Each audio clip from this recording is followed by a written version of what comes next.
दोस्तों, ज्ञान एक ऐसा खजाना है जो जितना बांटा जाए उतना ही बढ़ता है। यह खजाना सदा के लिए बढ़ता रहे, इसके लिए निरंतर अभ्यास ही वह चाबी है जो इसे सुरक्षित और समृद्ध बनाए रखती है। ज्ञान के महत्व और उसकी शक्ति के बारे में अनेकानेक शिक्षाएं दी गई हैं। जीवन में भौतिक सुख सुविधाएं जैसे धन संपत्ति कभी कभी मिल भी जाती हैं और कभी छिन भी जाती हैं, लेकिन ज्ञान एक ऐसा साधन है जो न केवल व्यक्ति को धन कमाने की क्षमता देता है, बल्कि जीवन के हर पहलू में संतुलन और समझ भी प्रदान करता है। शास्त्रों में ज्ञान के महत्व को विशेष रूप से समझाया गया है। एक ज्ञानी व्यक्ति किसी भी परिस्थिति में सही निर्णय लेने में सक्षम होता है। बिना ज्ञान के जीवन में भटकाव और असफलता की संभावनाएं अधिक हो जाती हैं। इस वीडियो में हम ज्ञान के महत्व को समझने की कोशिश करेंगे और यह जानेंगे कि कैसे जीवन में ज्ञान की आवश्यकता होती है और इसे कैसे प्राप्त किया जा सकता है। ज्ञान की आवश्यकता और उसका महत्व जीवन में धन, वैभव और अन्य भौतिक सुख मिलना या न मिलना इतना महत्वपूर्ण नहीं है जितना ज्ञान का मिलना महत्वपूर्ण है। ज्ञान वह शक्ति है जो हमें सही और गलत का फर्क समझने की क्षमता देती है। यह हमारे विचारों को स्पष्ट करता है और हमें एक सच्चे मार्ग पर चलने के लिए प्रेरित करता है। ज्ञानी व्यक्ति, चाहे वह किसी भी क्षेत्र में हो, अपनी समझ और अनुभव का उपयोग कर समस्याओं का समाधान करने में सक्षम होता है। इसके विपरीत एक अज्ञानी व्यक्ति अक्सर जीवन की कठिनाइयों में उलझकर ठगा हुआ महसूस करता है। ज्ञान के अभाव में क्या होता है? अज्ञानता व्यक्ति को न केवल भटकाव की ओर ले जाती है, बल्कि उसे जीवन में अनेक प्रकार की हानियों का भी सामना करना पड़ता है। अज्ञानी व्यक्ति बिना सोचे समझे निर्णय लेता है और इसके परिणाम स्वरूप उसे विभिन्न समस्याओं का सामना करना पड़ता है।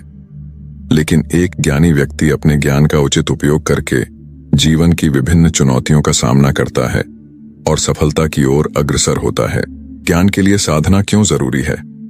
ज्ञान की प्राप्ति केवल पुस्तकों से पढ़ने या सुनी सुनाई बातों से नहीं होती है। इसके लिए गहरी साधना और समर्पण की आवश्यकता होती है। यह एक निरंतर चलने वाली प्रक्रिया है। शास्त्रों में भी कहा गया है कि ज्ञान का मार्ग कठिन और धैर्यपूर्ण होता है। इसे पाने के लिए साधना, मनन और चिंतन की आवश्यकता होती है। कई बार लोग थोड़ा ज्ञान प्राप्त करने के बाद उसे ही पर्याप्त मान लेते हैं और आगे ज्ञान प्राप्त करने की प्रक्रिया को रोक देते हैं। यह एक बड़ी गलती है। जैसे जैसे ज्ञान का विस्तार होता है, व्यक्ति को यह समझ में आता है कि ज्ञान का कोई अंत नहीं है। इसे निरंतर बढ़ाने की आवश्यकता होती है, नहीं तो जो ज्ञान पहले से अर्जित किया गया है वह भी धीरे धीरे विलुप्त हो सकता है। ज्ञान प्राप्त करने के 3 तरीके। जीवन में ज्ञान प्राप्त करने के 3 प्रमुख तरीके हैं, जिनमें से प्रत्येक का अपना महत्व है। चिंतन द्वारा ज्ञान प्राप्त करना, यह ज्ञान प्राप्त करने का सबसे प्रभावी तरीका है। इसमें व्यक्ति स्वयं विचार और चिंतन करता है और सत्य को खोजने का प्रयास करता है।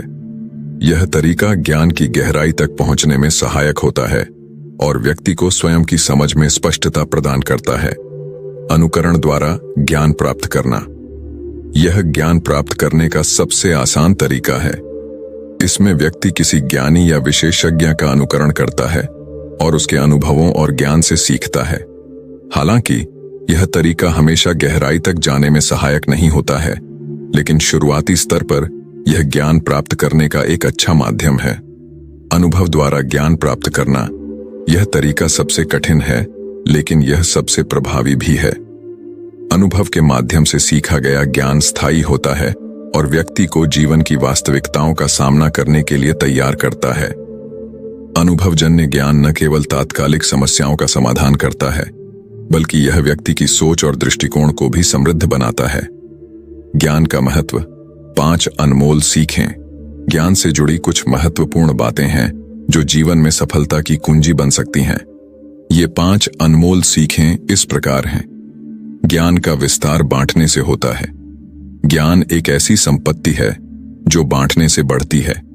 जब हम अपने ज्ञान को दूसरों के साथ साझा करते हैं, तो न केवल हम दूसरों की मदद करते हैं, बल्कि स्वयं के ज्ञान को भी गहरा करते हैं।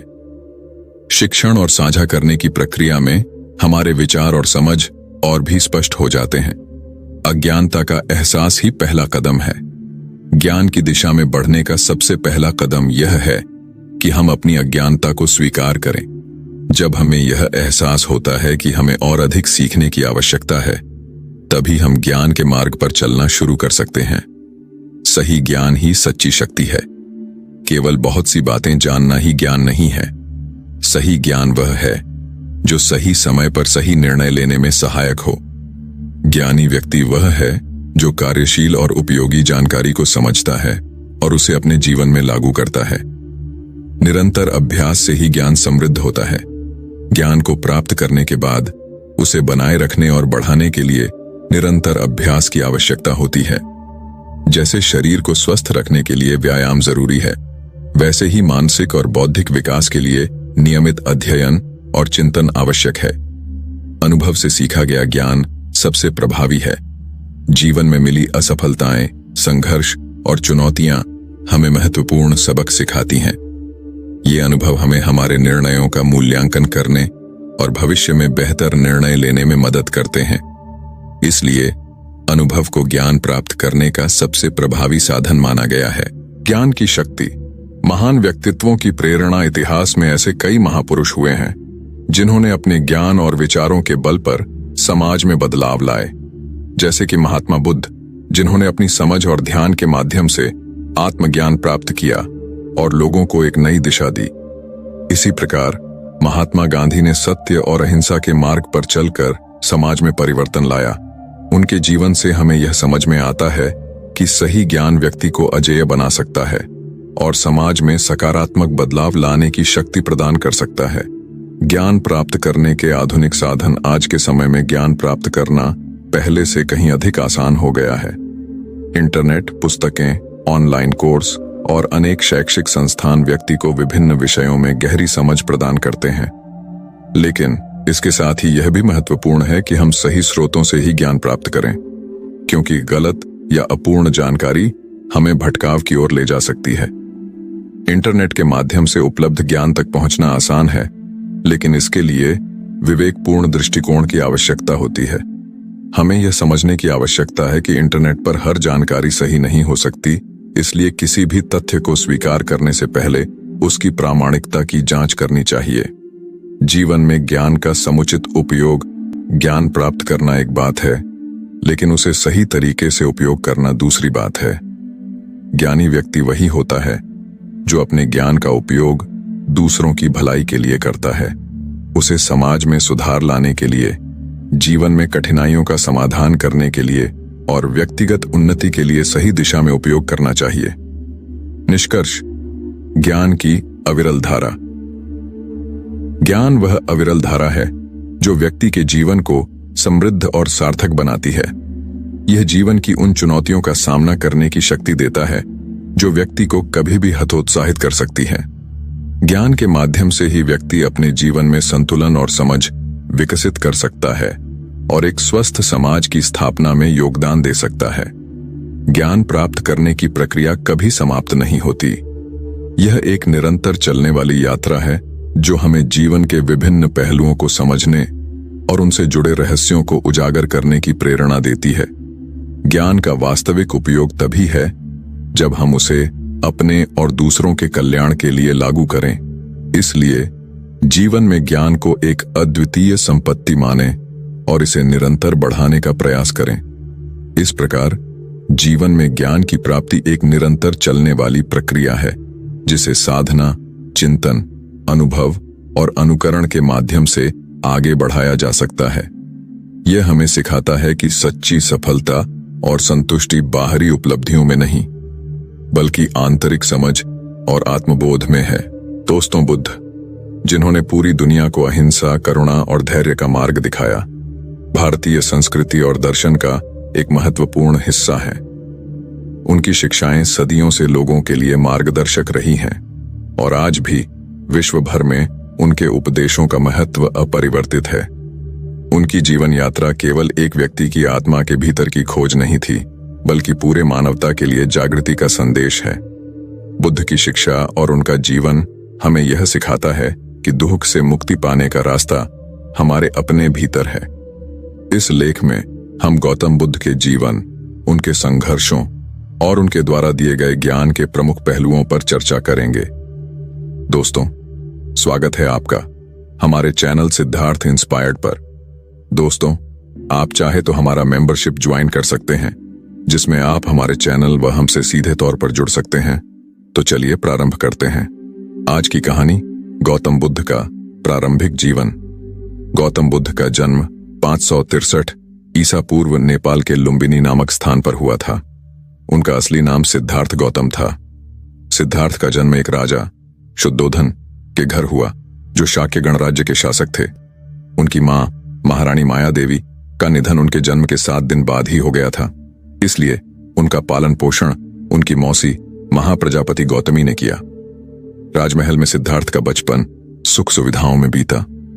उन्हें सभी सांसारिक सुख और वैभव प्रदान किया गया, ताकि वह कभी भी जीवन की कठिनाइयों का सामना न करें। उनके पिता ने यह प्रयास किया कि सिद्धार्थ को जीवन के दुखद पहलुओं से दूर रखा जाए, ताकि वह एक महान राजा बन सकें। लेकिन जीवन का सत्य सिद्धार्थ के लिए कुछ और ही था। वैराग्य की ओर यात्रा सिद्धार्थ का जीवन उस समय बदल गया जब उन्होंने जीवन की सच्चाइयों का सामना किया। एक दिन जब वे नगर भ्रमण के लिए निकले, तो उन्होंने 4 दृश्यों का अनुभव किया, जिसने उनके मन को झकझोर कर रख दिया। वृद्ध व्यक्ति, जिसे देखकर उन्होंने जीवन की क्षणिकता को समझा। रोगी व्यक्ति, जिससे उन्हें समझ में आया कि शरीर रोगों से मुक्त नहीं है। मृत व्यक्ति, जिसने उन्हें मृत्यु की अवश्यंभाविता का एहसास कराया। सन्यासी, जो शांति और संतुलन में दिख रहा था, जिससे सिद्धार्थ ने दुख से मुक्ति का मार्ग खोजने का संकल्प लिया। इन दृश्यों ने सिद्धार्थ के मन में वैराग्य उत्पन्न किया और उन्होंने सांसारिक सुखों को त्यागने का निश्चय किया। 29 वर्ष की आयु में सिद्धार्थ ने अपने परिवार और महल को छोड़कर सत्य की खोज के लिए तपस्या का मार्ग चुना। सत्य की खोज और ज्ञान की प्राप्ति। सिद्धार्थ ने सत्य की खोज के लिए कई वर्षों तक कठिन तपस्या की। उन्होंने पहले योगियों और साधुओं के साथ रहकर ज्ञान प्राप्त करने का प्रयास किया, लेकिन उन्हें पूर्ण संतोष नहीं मिला। इसके बाद उन्होंने उग्र तपस्या की राह चुनी, जिसमें उन्होंने अत्यधिक कठिनाइयों का सामना किया। उन्होंने वर्षों तक केवल कुछ ही भोजन किया और अपनी शारीरिक और मानसिक सीमाओं को पार किया। लेकिन अंततः उन्हें यह समझ में आया कि अतिशय तपस्या और अत्यधिक भोग दोनों ही सत्य की प्राप्ति में बाधक हैं। इस प्रकार उन्होंने मध्यम मार्ग का अनुसरण करने का निर्णय लिया। यह मार्ग न तो अत्यधिक भोग का है और न ही अत्यधिक तपस्या का। उन्होंने बोध गया के बोधि वृक्ष के नीचे ध्यान लगाना शुरू किया और 35 वर्ष की आयु में उन्हें ज्ञान की प्राप्ति हुई। उन्हें आत्मज्ञान प्राप्त होने के बाद बुद्ध या ज्ञान प्राप्त करने वाला कहा गया। बुद्ध की शिक्षाएं। 4 आर्य सत्य। गौतम बुद्ध की शिक्षाओं का केंद्र 4 आर्य सत्य, छतवारे आर्य सत्यानी हैं, जो इस प्रकार हैं। दुहक। दुहक। जीवन में दुहक अवश्यंभावी है। हर व्यक्ति को जीवन में दुहक का सामना करना पड़ता है, चाहे वह जन्म हो, बुढ़ापा, रोग, मृत्यु या किसी प्रियजन का वियोग। दुहक समुदय। दुहक का कारण। दुहक का कारण तृष्णा, इच्छा है। मानव की इच्छाएं और उसके प्रति आसक्ति ही दुहक का प्रमुख कारण है। दुहक निरोध। दुहक का अंत। दुहक का अंत संभव है। यदि तृष्णा और मोह का अंत हो जाए तो दुहक से मुक्ति प्राप्त की जा सकती है। दुहक निरोध मार्ग। दुहक के अंत का मार्ग। दुहक के अंत के लिए गौतम बुद्ध ने अष्टांगिक मार्ग का पालन करने का सुझाव दिया। यह मार्ग व्यक्ति को आध्यात्मिकता, नैतिकता और मानसिक संतुलन की दिशा में मार्गदर्शित करता है। अष्टांगिक मार्ग। मोक्ष की दिशा में पथ। बुद्ध ने मोक्ष प्राप्ति के लिए 8 अंगों का मार्ग, अष्टांगिक मार्ग, बताया, जो इस प्रकार हैं। सम्यक दृष्टि, राइट व्यू, जीवन और सत्य के बारे में सही समझ। सम्यक संकल्प, राइट इंटेंशन, आत्मा की पवित्रता और अच्छे संकल्प। सम्यक वाक, राइट स्पीच, सही, सत्य और प्रिय वाणी।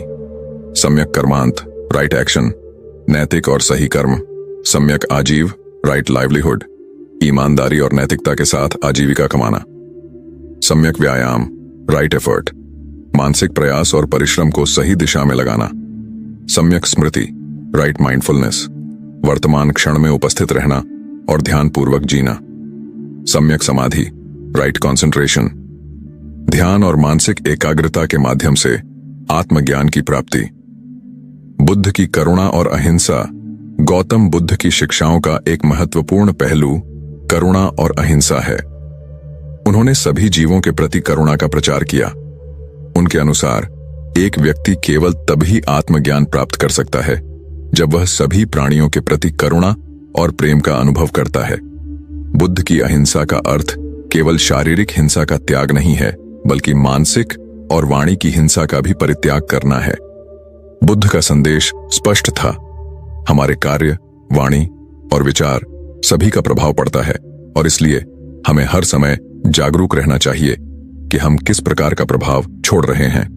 उनका संदेश था कि हमें अपने भीतर करुणा, प्रेम और अहिंसा को विकसित करना चाहिए ताकि समाज में शांति और सद्भावना का प्रसार हो। ध्यान और मानसिक शांति। बुद्ध की शिक्षाओं में ध्यान का महत्वपूर्ण स्थान है। उन्होंने ध्यान को आत्मा की शुद्धि और मानसिक शांति प्राप्त करने का साधन बताया। उनके अनुसार ध्यान के माध्यम से व्यक्ति अपनी आंतरिक समस्याओं और मानसिक बाधाओं को दूर कर सकता है। बुद्ध के ध्यान का प्रमुख उद्देश्य मन की एकाग्रता और आत्मज्ञान की प्राप्ति है। उन्होंने 4 प्रमुख ध्यान अवस्थाएं, ध्यान के 4 चरण बताई। प्रथम ध्यान, कामुकता और बुरी इच्छाओं का त्याग। द्वितीय ध्यान, मानसिक शांति और प्रसन्नता। तृतीय ध्यान, मानसिक स्थिरता और संतोष। चतुर्थ ध्यान, पूर्ण शांति और तटस्थता। ध्यान के माध्यम से बुद्ध ने सिखाया कि हमें अपने विचारों और भावनाओं को पहचानना चाहिए और उन पर काबू पाने का प्रयास करना चाहिए। बौद्ध संघ और धर्म का प्रसार। गौतम बुद्ध ने आत्मज्ञान प्राप्त करने के बाद अपने ज्ञान को जन जन तक पहुंचाने का संकल्प लिया। उन्होंने बौद्ध संघ की स्थापना की, जो एक संगठित समूह था जिसमें भिक्षु और भिक्षुणियाएं शामिल थे। उन्होंने अपने उपदेशों का प्रसार भारत के विभिन्न हिस्सों में किया और कई राजाओं और लोगों को अपनी शिक्षाओं की ओर आकर्षित किया। बुद्ध के उपदेशों का प्रभाव इतना गहरा था कि कई राजा, व्यापारी और सामान्य लोग उनके अनुयायी बन गए। उनके प्रमुख शिष्यों में महाकश्यप, आनंद, शारिपुत्र और मोदगल्यायन शामिल थे। उनके उपदेशों का प्रसार उनके अनुयायियों द्वारा पूरे भारतीय उपमहाद्वीप में हुआ और बाद में चीन, जापान, श्रीलंका, थाईलैंड और तिब्बत जैसे देशों में भी फैल गया। बुद्ध की मृत्यु और महानिर्वाण। गौतम बुद्ध ने 80 वर्ष की आयु में कुशीनगर में अपनी अंतिम सांस ली, जिसे बौद्ध धर्म में महानिर्वाण कहा जाता है। महानिर्वाण का अर्थ है अंतिम मुक्ति, जिसमें आत्मा जन्म मृत्यु के चक्र से मुक्त हो जाती है और संपूर्ण शांति की स्थिति प्राप्त कर लेती है। गौतम बुद्ध की मृत्यु भी उनके जीवन की तरह ही शिक्षाप्रद थी। उन्होंने अपने शिष्यों को अंतिम उपदेश दिया कि वे अपने मार्गदर्शक और गुरु के रूप में अपने भीतर की ज्ञान की ज्योति को पहचानें और उसे ही अनुसरण करें। उनके अंतिम शब्द थे, सभी चीजें नाशवान हैं, अटूट परिश्रम और सजगता के साथ अपना कल्याण करो। बुद्ध की शिक्षाओं का प्रभाव और आधुनिक संदर्भ। गौतम बुद्ध की शिक्षाएं केवल प्राचीन समय के लिए प्रासंगिक नहीं थीं, बल्कि उनका प्रभाव आज भी व्यापक रूप से महसूस किया जाता है। उनके द्वारा प्रतिपादित सिद्धांत जैसे अहिंसा, करुणा, सहिष्णुता और ध्यान आज की दुनिया में भी प्रासंगिक हैं। उन्होंने समाज में व्याप्त जातिगत भेदभाव, अंधविश्वास और बाहरी आडंबरों का विरोध किया और एक सरल, सच्चे और नैतिक जीवन की वकालत की। बुद्ध का मध्यम मार्ग आज की तनावपूर्ण और अस्थिर दुनिया में मानसिक संतुलन बनाए रखने के लिए एक आदर्श दृष्टिकोण है। उनकी शिक्षाएं हमें सिखाती हैं कि दुखों और संघर्षों से मुक्ति पाने के लिए बाहरी दुनिया में परिवर्तन लाने की बजाय हमें अपने भीतर परिवर्तन लाना चाहिए। धर्म और विज्ञान के दृष्टिकोण से बुद्ध की शिक्षाएं। गौतम बुद्ध की शिक्षाएं अक्सर वैज्ञानिक दृष्टिकोण के समान मानी जाती हैं। उन्होंने किसी भी शिक्षा को केवल मानने के लिए नहीं कहा, बल्कि उसे समझने, विचार करने और अनुभव करने के लिए कहा। उनके अनुसार ज्ञान का वास्तविक स्रोत अनुभव है और इसलिए उनके उपदेश तर्कसंगत और यथार्थवादी थे। उनकी शिक्षाओं में कर्म का सिद्धांत प्रमुख है। कर्म का अर्थ है हमारे कार्यों का परिणाम। यदि हम अच्छे कर्म करते हैं तो हमें अच्छे फल मिलते हैं, और यदि बुरे कर्म करते हैं तो बुरे परिणाम का सामना करना पड़ता है। यह सिद्धांत आज के वैज्ञानिक दृष्टिकोण से भी मेल खाता है, जिसमें कारण और परिणाम का सिद्धांत शामिल है। बौद्ध धर्म का प्रसार और उसका प्रभाव। बुद्ध की मृत्यु के बाद उनके शिष्यों और अनुयायियों ने उनके उपदेशों का प्रसार किया। बौद्ध धर्म ने विभिन्न देशों में अपना स्थान बनाया और धीरे धीरे एक विश्व धर्म बन गया। इसके प्रभाव को चीन, Japan, Tibet, Sri Lanka, Thailand, Myanmar और कई अन्य देशों में देखा जा सकता है। बौद्ध धर्म की शिक्षाओं ने इन देशों की सांस्कृतिक, सामाजिक और नैतिक संरचना को गहराई से प्रभावित किया। विशेष रूप से बौद्ध धर्म ने समाज में समानता, शांति और सहिष्णुता के मूल्यों को स्थापित करने में महत्वपूर्ण भूमिका निभाई। इसने समाज में वर्ग भेद, जातिगत भेदभाव और धार्मिक कट्टरता के खिलाफ आवाज उठाई और लोगों को एक सामान्य और सरल जीवन जीने के लिए प्रेरित किया। बुद्ध की शिक्षाओं की सार्वभौमिकता। गौतम बुद्ध की शिक्षाओं का सबसे बड़ा गुण यह है कि वे सार्वभौमिक हैं। उनकी शिक्षाएं किसी एक धर्म, जाति या संप्रदाय के लिए सीमित नहीं हैं। वे सभी के लिए हैं, चाहे वे किसी भी पृष्ठभूमि से आते हों। बुद्ध का संदेश मानवता के लिए था और इसलिए उनकी शिक्षाएं समय और स्थान की सीमाओं से परे हैं। उन्होंने हमें सिखाया कि दुख एक सामान्य सत्य है, लेकिन उससे मुक्ति पाना संभव है। इस उद्देश्य के लिए हमें अपने भीतर की अज्ञानता, लोभ और घृणा को समाप्त करना होगा और करुणा, प्रेम और धैर्य का विकास करना होगा। बुद्ध का ज्ञान न केवल आत्मज्ञान की प्राप्ति के लिए है, बल्कि यह समाज में सामूहिक शांति और सद्भावना स्थापित करने के लिए भी महत्वपूर्ण है। बुद्ध का योगदान। नैतिकता और सामाजिक परिवर्तन। गौतम बुद्ध ने समाज में नैतिकता और आचरण के मानकों को उच्च किया। उन्होंने सत्य, अहिंसा, अस्तेय, चोरी न करना, ब्रह्मचर्य, नैतिकता में स्थिरता और अपरिग्रह, आसक्ति न रखना को अपने जीवन का मूल आधार बताया। ये नैतिक सिद्धांत केवल व्यक्तिगत उन्नति के लिए नहीं थे, बल्कि सामाजिक परिवर्तन के लिए भी महत्वपूर्ण थे। उनकी शिक्षाओं ने न केवल धार्मिक या आध्यात्मिक दृष्टिकोण से, बल्कि सामाजिक दृष्टिकोण से भी लोगों को प्रभावित किया। उन्होंने जातिगत भेदभाव, अंधविश्वास और बाहरी आडंबरों का विरोध किया। बुद्ध के समय में समाज में व्याप्त अन्याय और असमानता के खिलाफ उनकी शिक्षाएं एक नई सामाजिक संरचना की नींव रखने में सहायक साबित हुईं। बुद्ध के उपदेशों में प्रेम और करुणा बुद्ध की सबसे महान शिक्षाओं में से एक उनकी करुणा और प्रेम का संदेश था। उनके अनुसार करुणा केवल एक गुण नहीं है, बल्कि यह जीवन की आवश्यकता है। करुणा का अर्थ है दूसरों के दुख को समझना और उसे दूर करने का प्रयास करना। बुद्ध ने अपने अनुयायियों से कहा कि वे सभी जीवों के प्रति करुणा और प्रेम का अभ्यास करें। उनके उपदेशों में यह भी कहा गया है कि नफरत को नफरत से नहीं, बल्कि केवल प्रेम से ही समाप्त किया जा सकता है। उन्होंने हमें सिखाया कि असहिष्णुता और क्रोध को दूर करने के लिए हमें प्रेम, सहिष्णुता और धैर्य का विकास करना होगा। निष्कर्ष, बुद्ध का शाश्वत संदेश। गौतम बुद्ध की शिक्षाएं हमें आज भी इस अशांत और अस्थिर दुनिया में एक स्थिर और शांतिपूर्ण जीवन जीने की दिशा में मार्गदर्शन करती हैं। उनका जीवन और उपदेश हमें सिखाते हैं कि सच्ची शांति और संतुष्टि हमारे अपने भीतर है, बाहरी दुनिया में नहीं। हमें केवल सही दृष्टिकोण, सही प्रयास और सही आचरण की आवश्यकता है, ताकि हम अपने जीवन को मूल्यवान बना सकें और समाज में सकारात्मक परिवर्तन ला सकें। बुद्ध का संदेश धैर्य, करुणा और आत्मज्ञान का है। उन्होंने हमें यह सिखाया कि हम अपने भीतर की अज्ञानता और इच्छाओं को समाप्त कर सकते हैं और आत्मज्ञान की दिशा में एक कदम बढ़ा सकते हैं।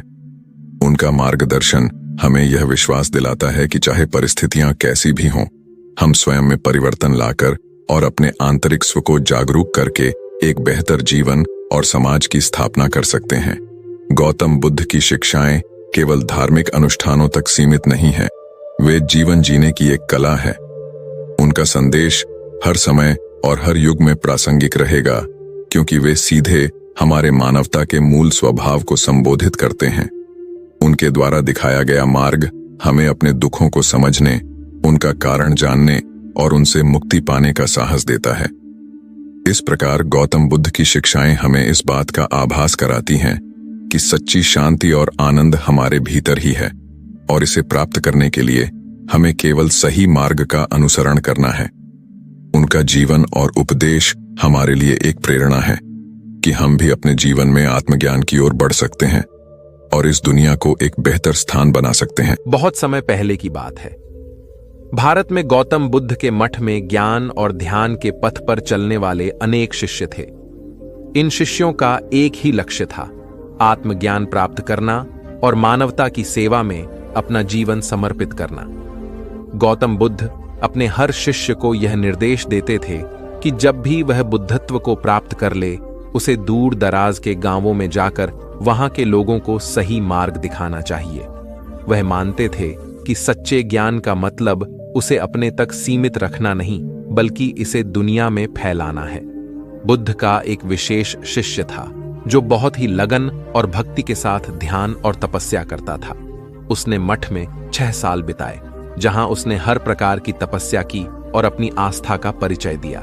लेकिन जैसे जैसे समय बीतता गया, उसकी इच्छा और अधीरता बढ़ने लगी। उसके मन में विचार आने लगे, मैंने 6 साल से कठिन साधना की है, मैंने हर नियम का पालन किया है, फिर भी गुरुदेव ने मुझे दूसरों के बीच जाने का आदेश क्यों नहीं दिया। एक दिन वह शिष्य अपने संदेह और निराशा को और नहीं रोक सका। वह गौतम बुद्ध के पास गया और उनसे प्रश्न किया, गुरुदेव, क्या मेरी तपस्या में कोई कमी रह गई है? क्या मैंने ज्ञान प्राप्त नहीं किया? मैंने यहाँ के हर नियम का पालन किया है, फिर भी आपने मुझे लोगों के बीच जाने का आदेश क्यों नहीं दिया? बुद्ध उसकी बात सुनकर मुस्कुराए और सहजता से बोले, अभी तुम्हारे भीतर थोड़ा और परिपक्वता की आवश्यकता है। इस समय को यहां बिताओ और अपने अंतर्मन में शांति और संतुलन लाओ। यह सुनकर शिष्य का मन उद्विग्न हो गया। उसने सोचा कि शायद बुद्ध उसकी साधना और ज्ञान को सही तरह से नहीं समझ पाए हैं।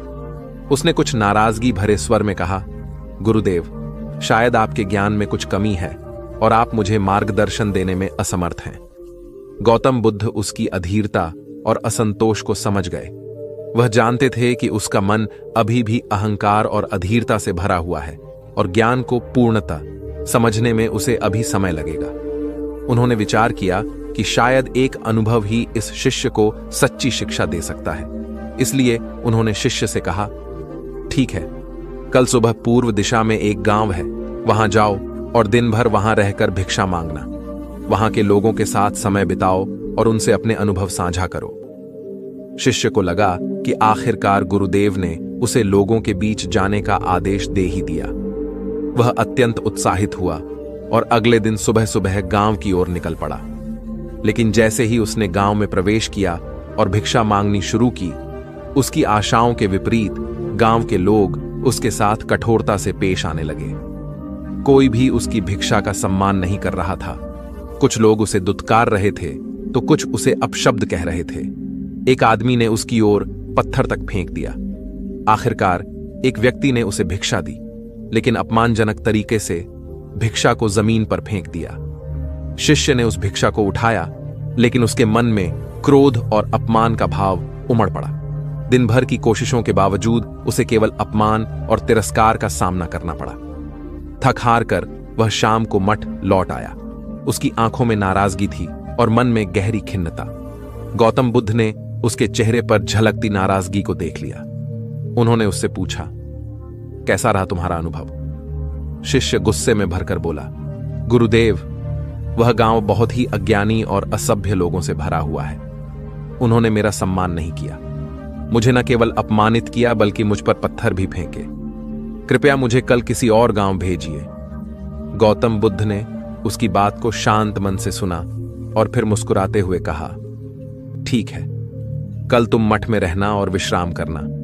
मैं किसी और शिष्य को उस गांव में भेजता हूं। अगले दिन बुद्ध ने एक अन्य शिष्य को उसी गांव भेजा। यह दूसरा शिष्य भी मठ में रहकर कई वर्षों से तपस्या कर रहा था, लेकिन वह अत्यंत विनम्र, शांत और धैर्यवान था। शाम को जब वह शिष्य गांव से वापस लौटा तो उसके हाथ पैरों पर भी चोट के निशान थे, लेकिन उसके चेहरे पर संतोष और करुणा का भाव था। बुद्ध ने पहले शिष्य के सामने दूसरे शिष्य से पूछा, बताओ, तुम्हारा गांव में क्या अनुभव रहा? दूसरे शिष्य ने विनम्रता से जवाब दिया, गुरुदेव, गांव के लोग सरल और भोले हैं, लेकिन अनजान लोगों के प्रति उनका व्यवहार थोड़ा सख्त है। उन्होंने मुझे भिक्षा देने में झिझक दिखाई और एक व्यक्ति ने तो भिक्षा जमीन पर फेंक दी, लेकिन मैंने उसे मुस्कुराकर आशीर्वाद दिया। मैंने कहा, आपका कल्याण हो। तब वह व्यक्ति चौंक गया और फिर उसने मेरा आदर किया। दूसरा शिष्य आगे कहता गया, गांव में एक बच्चा बीमार था और मैं जंगल से जड़ी बूटियां लाकर उसकी सेवा करना चाहता था। गांव के कुछ लोगों ने मुझे रोका, लेकिन जब मैंने विनम्रता से उनसे निवेदन किया तो उन्होंने मुझे जाने दिया। मैंने उस बच्चे का इलाज किया और वह ठीक हो गया। अंत में गांव के लोग बहुत प्रसन्न हुए और मुझे अगले दिन फिर से आने का आग्रह किया। पहले शिष्य ने दूसरे शिष्य की बात ध्यान से सुनी और उसकी समझ में आ गया कि सच्चा ज्ञान और तपस्या केवल भीतर की शांति और दूसरों के प्रति सहिष्णुता से ही परिपूर्ण हो सकता है। वह गौतम बुद्ध के चरणों में गिर गया और अपनी भूल के लिए क्षमा मांगी। उसने कहा, गुरुदेव, मेरी समझ में आ गया है कि असली कमी मुझ में ही थी। मैंने ज्ञान तो प्राप्त किया, पर उसे अपने अहंकार और अधीरता में ही खो दिया। मेरा उद्देश्य लोगों को सच्चे ज्ञान से जोड़ना होना चाहिए था, न कि उनसे सम्मान और प्रशंसा की अपेक्षा करना। गौतम बुद्ध ने उसकी ओर करुणा से देखा और बोले, ज्ञान का अर्थ केवल सीखना और समझना नहीं है। ज्ञान का असली अर्थ है उसे अपने जीवन में अपनाना और अपने अहंकार को समाप्त कर दूसरों की सेवा में उसे उपयोग करना। विनम्रता और सहनशीलता ही सच्चे ज्ञान की पहचान है। तुमने आज जीवन का सबसे बड़ा सबक सीखा है।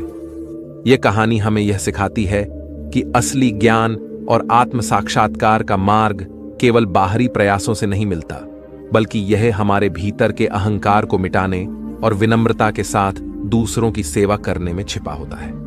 कोई भी तपस्या या साधना तब तक अधूरी है जब तक हम उसके मर्म को अपने आचरण में नहीं उतारते। सच्चा ज्ञान हमें समाज और लोगों के प्रति प्रेम, सहनशीलता और करुणा सिखाता है। सीख: अच्छा इंसान बनने पर ध्यान दीजिए।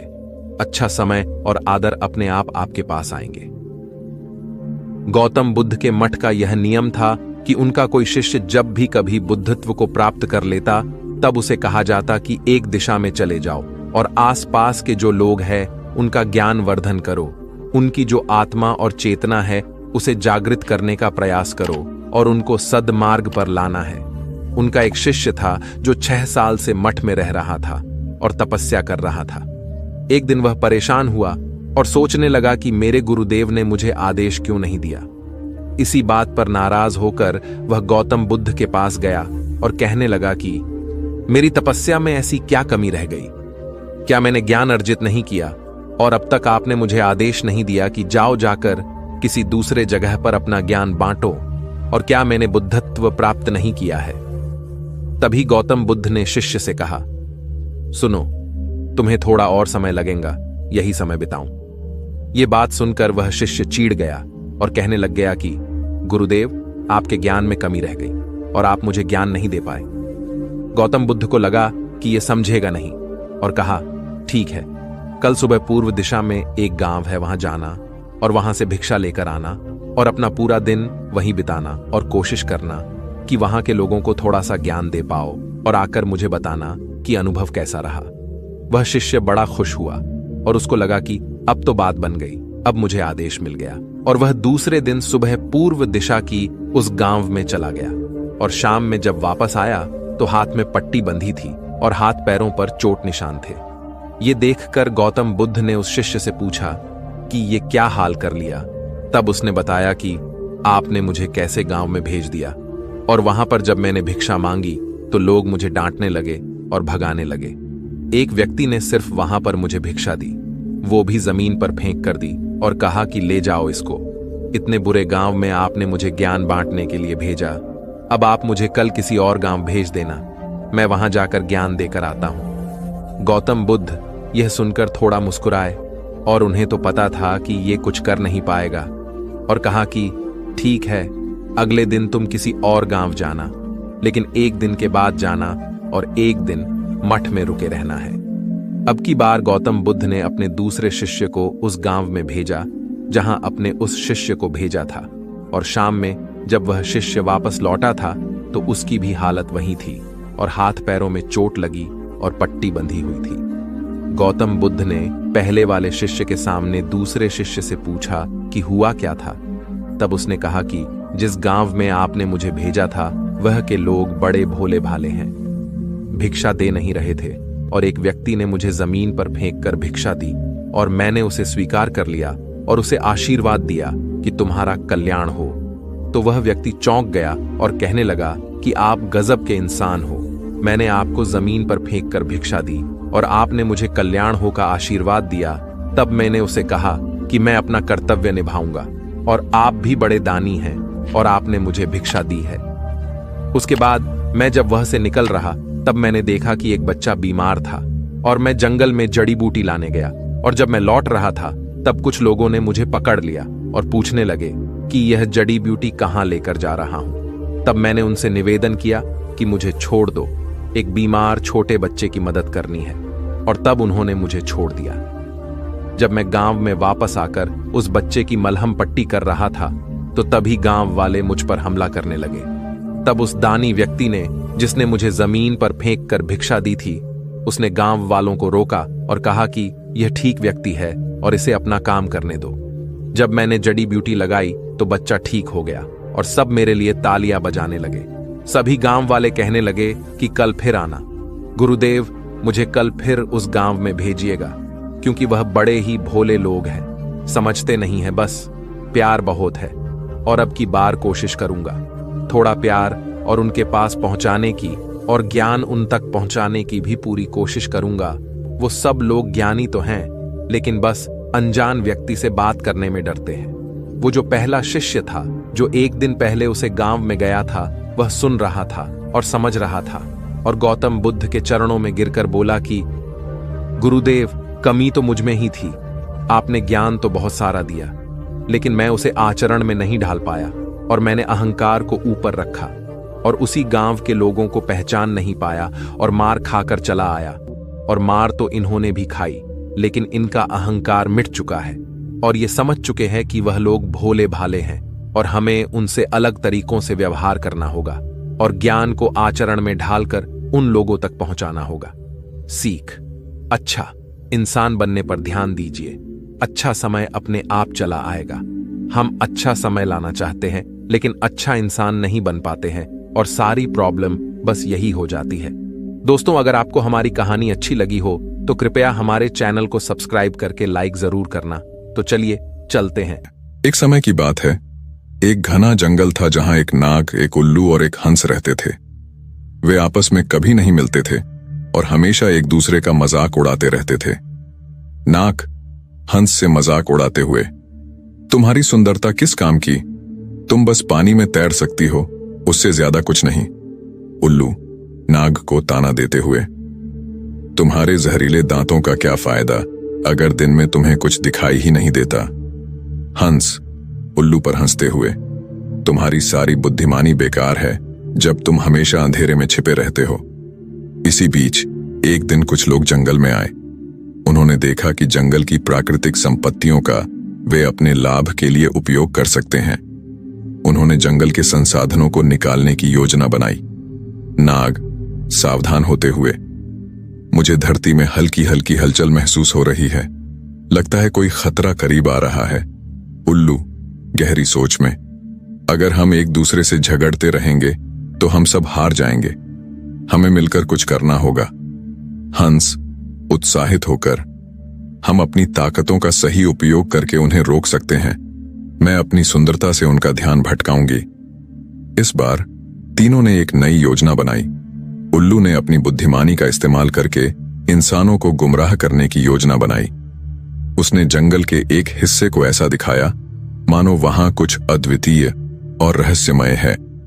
नाग ने अपनी संवेदनशीलता का उपयोग करके इंसानों के ठिकानों का पता लगाया और अपनी उपस्थिति से उन्हें डराने का निर्णय लिया।